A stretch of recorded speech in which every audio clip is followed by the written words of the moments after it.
Hello दोस्तों, कैसे हैं आप। नमस्ते सबको। मेरा नाम मीरा है। उम्र, अरे वो तो बस 42 साल की हूँ मैं। लेकिन लोग कहते हैं कि लगती तो 30 से 32 की हूँ। क्या करूँ, भगवान ने थोड़ा ज़्यादा ही मेहरबानी की है मेरे ऊपर। मेरी स्किन अभी भी इतनी सॉफ्ट और ग्लोइंग है कि जब मैं साड़ी पहनकर घूमती हूँ तो हवा में एक अलग ही महक फैल जाती है। मेरी कमर पतली है और जब मैं चलती हूँ तो मेरी चाल में एक रिदम है जो लोगों की नज़रें खींच लेती है। मेरे बाल लंबे और घने हैं जो मेरी पीठ पर लहराते हैं जैसे कोई झरना। और हाँ, मेरी आंखें, वो तो बड़ी बड़ी और काली हैं जिनमें देखकर कोई भी खो सकता है।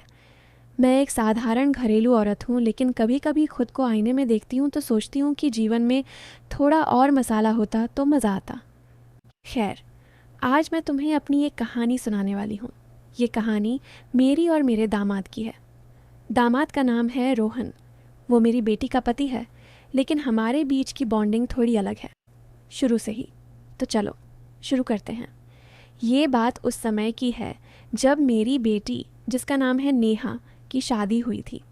नेहा की शादी रोहन से हुई और रोहन एक अच्छा लड़का है, नौकरी करता है, घर संभालता है, लेकिन थोड़ा शर्मीला टाइप। मैं तब से ही विधवा हूँ। मेरे पति को गुजरे हुए 10 साल हो चुके थे। घर में अकेली रहती थी, लेकिन नेहा की शादी के बाद वो दोनों मेरे पास ही रहने लगे। वजह, नेहा की जॉब थी और रोहन की भी, तो घर का काम कौन देखता? मैं ही। और मुझे अच्छा लगता था सुबह उठकर चाय बनाना, नाश्ता तैयार करना, और शाम को जब वो दोनों घर आते तो मैं उनके लिए कुछ स्पेशल बनाती। रोहन को मेरी बनी दाल चावल बहुत पसंद थी। वो कहता, माँ जी, आपकी हाथ की दाल में वो जादू है जो नेहा की में नहीं आता। मैं हंसती और कहती, बेटा, ये तो अनुभव की बात है। धीरे धीरे नेहा भी सीख जाएगी। लेकिन अंदर से मुझे अच्छा लगता जब वो मेरी तारीफ़ करता। उसकी आंखों में एक चमक होती थी जो मुझे लगता था कि शायद वो मेरी कुकिंग से ज़्यादा कुछ और देख रहा है। लेकिन मैं क्या करूं, मैं तो बस एक सास हूं। एक दिन की बात है, सुबह सुबह मैं किचन में थी।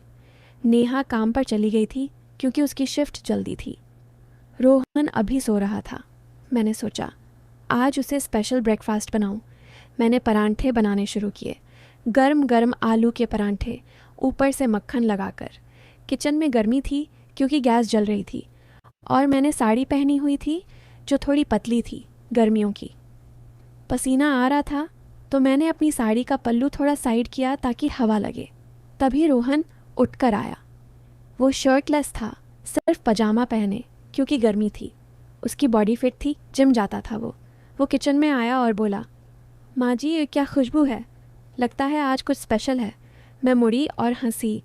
हाँ बेटा, तुम्हारे लिए बनाया है, बैठो, मैं प्लेट में देती हूँ।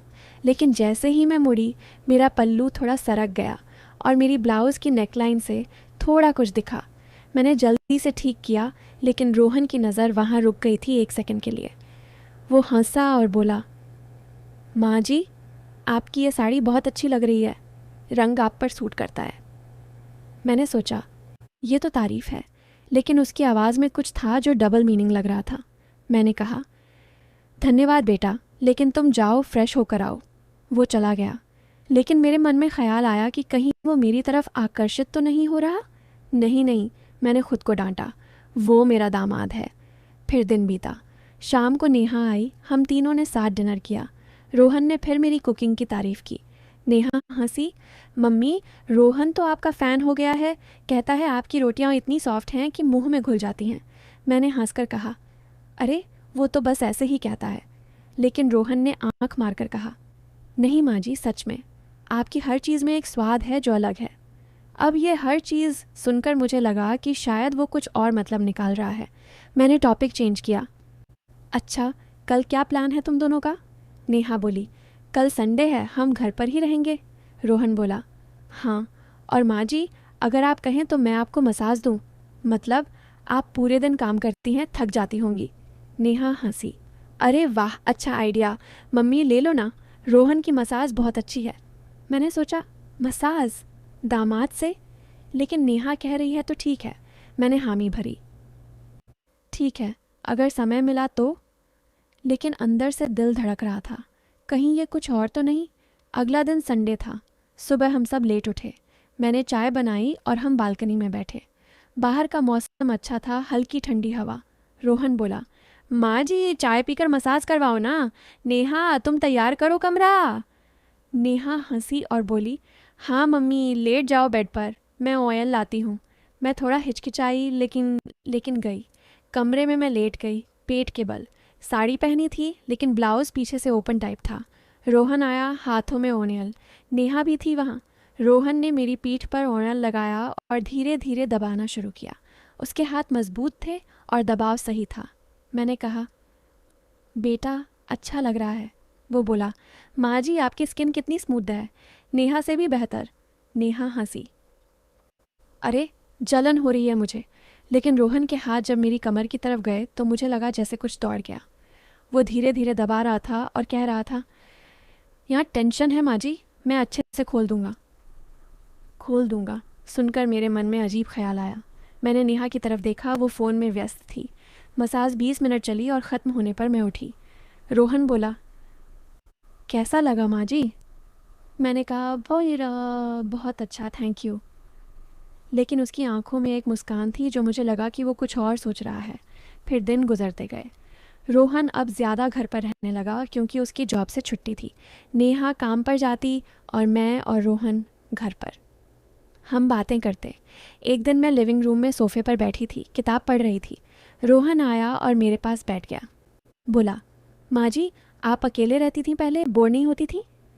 मैंने कहा, हाँ होती थी, लेकिन अब तुम दोनों हो तो अच्छा है। वो बोला, मैं आपका साथ दूंगा हमेशा। नेहा तो व्यस्त रहती है, लेकिन मैं हूं ना। उसने मेरा हाथ पकड़ा और कहा, आपकी उंगलियां कितनी नरम हैं। मैंने हाथ खींचा नहीं, लेकिन सोचा कि ये क्या है। वो आगे बोला, माँ जी कभी आपका मन नहीं करता कुछ नया ट्राई करने का, जैसे कोई हॉबी या कुछ और? मैंने हंसकर कहा, बेटा मेरी उम्र में क्या नया? वो बोला, अरे उम्र क्या है, आप तो अभी जवान हैं। जवान सुनकर मुझे लगा कि वो फ्लर्ट कर रहा है, लेकिन मैंने टॉपिक चेंज किया, चलो चाय बनाऊं? वो हंसा और बोला, हाँ आपकी चाय तो अमृत है। धीरे धीरे हमारे बीच बातें बढ़ने लगीं। शाम को जब नेहा आती हम तीनों गप्पे मारते, लेकिन रोहन की नज़रें मुझ पर ज़्यादा रहती। एक शाम हम टीवी देख रहे थे।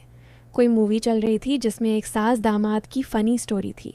रोहन बोला, माँ जी अगर हमारी स्टोरी मूवी बनती तो कैसी होती? नेहा हंसी, अरे रोमांटिक। रोहन बोला, नहीं कुछ स्पेशल। माँ जी के साथ तो हर पल स्पेशल है। मैंने कहा, बस करो तुम दोनों। लेकिन अंदर से सोच रही थी कि कहीं रोहन का मन मेरी तरफ तो नहीं।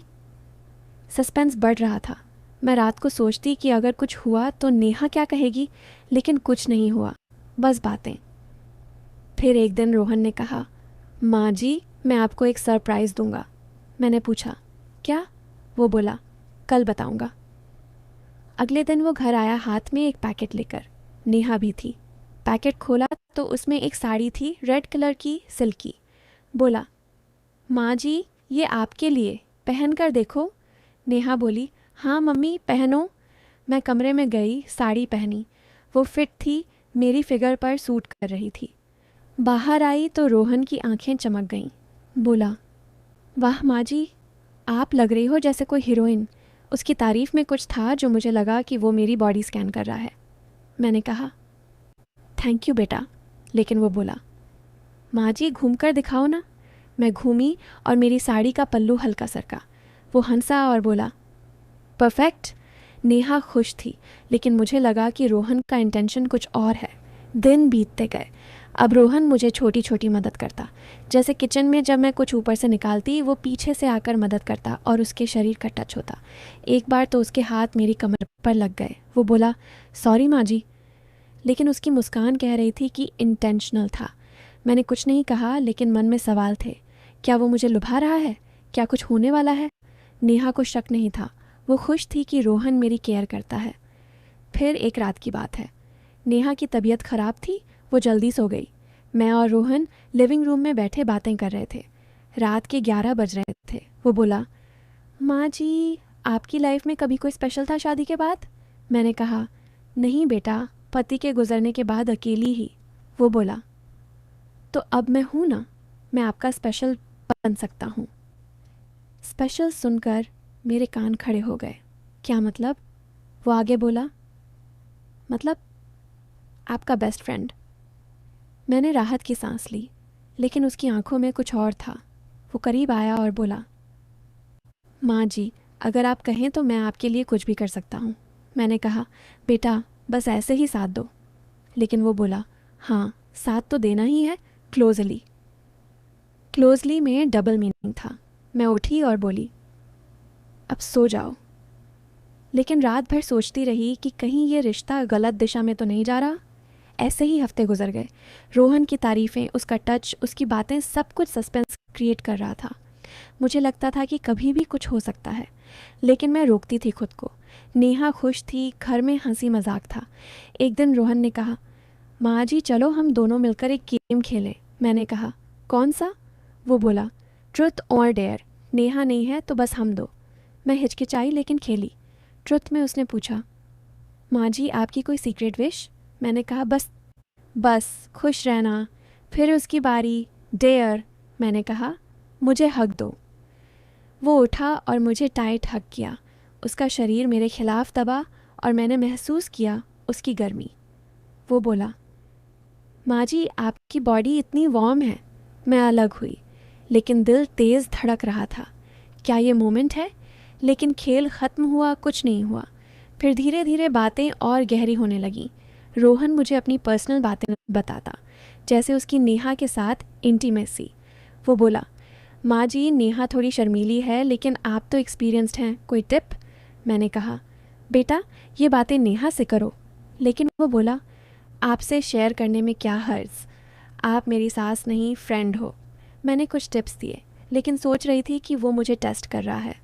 लेकिन अब कहानी का ट्विस्ट आता है। एक दिन नेहा ने मुझे बुलाया और बोली, मम्मी रोहन आपको बहुत मानता है। वो कह रहा था कि आप उसके लिए माँ जैसी हो, लेकिन वो आपको खुश देखना चाहता है। मैंने पूछा, क्या मतलब?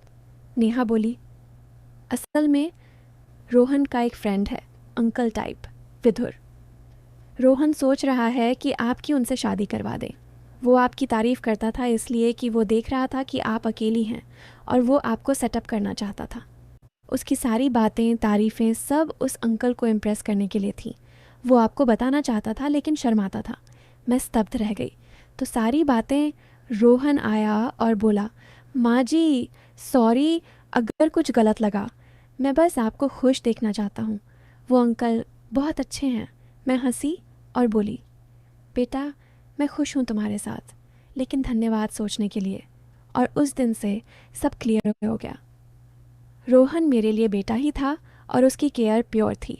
अब घर में और हंसी है और मैं सोचती हूँ कि जीवन में सस्पेंस अच्छा होता है, लेकिन एंड में सच्चाई जीतती है।